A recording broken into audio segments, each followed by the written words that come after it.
petite histoire ce soir, les enfants? Oui, Père Noël. Oui, Père Noël.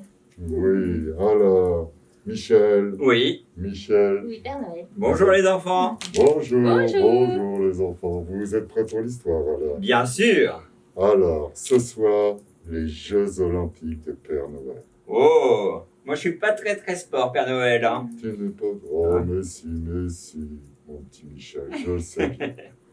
Alors, chaque année, quand les ateliers ont été nettoyés et que les lutins sont partis en congé payé, les Pères Noël du monde entier disent qu'ils prennent des vacances. Mais en fait, ils se retrouvent au pôle Nord, dans un lieu tenu absolument secret. Alors peuvent commencer leurs Jeux Olympiques. Imaginez sur la banquise des dizaines de Pères Noël qui s'affrontent. Des dizaines.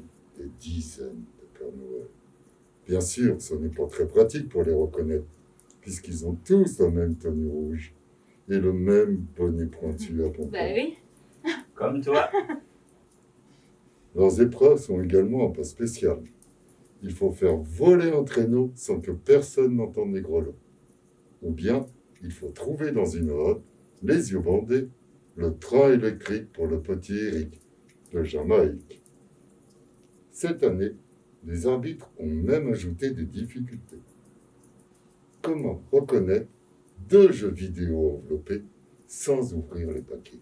C'est pas facile. Comment glisser une cage à lapin dans un chausson pointure 21? Et comment entrer dans un immeuble qui n'a pas de cheminée? Évidemment, chacun a sa spécialité. Les Pères Noël d'Australie et d'Argentine sont les éternels médaillés des courses de traîneau sur le sable. Chez eux, Noël survient en plein été. Ah, Noël en plein été. Oui, il fait très chaud. Non. Celui de New York peut descendre plus de 300 étages dans un conduit sans se coincer depuis le sommet des gratte-ciel. Oh. L'Indien et le Chinois arrivent à tasser 1 milliard de paquets dans leur hotte. Non. 1 milliard de paquets. Le Père Noël d'Amazonie est le champion de la course d'orientation, Oui, ça doit pas être facile de se repérer là-bas. comme dans Koh-Lanta. Mais aux yeux de tous, il y a une épreuve plus importante que celle-là. C'est le concours de la liste d'or. Le vainqueur de cette compétition sera un héros. Mais pour gagner, il faut reconnaître du premier coup d'œil les lettres des enfants méritants et celles des sacripants. Mhm. Le champion doit deviner, rien qu'en les lisant, si les lettres des enfants sont celles de vrais anges ou de terribles diables. C'est vrai qu'on en reçoit.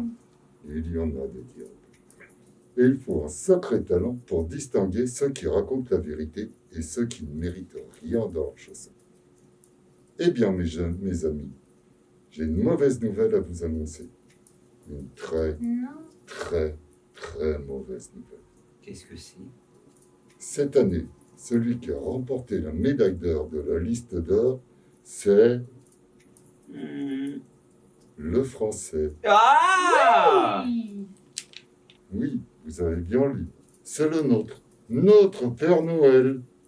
Alors, si vous l'y écrivez, et si vous vous apprêtez à lui raconter des calembredaines sur vos bêtises de cette année, faites très attention.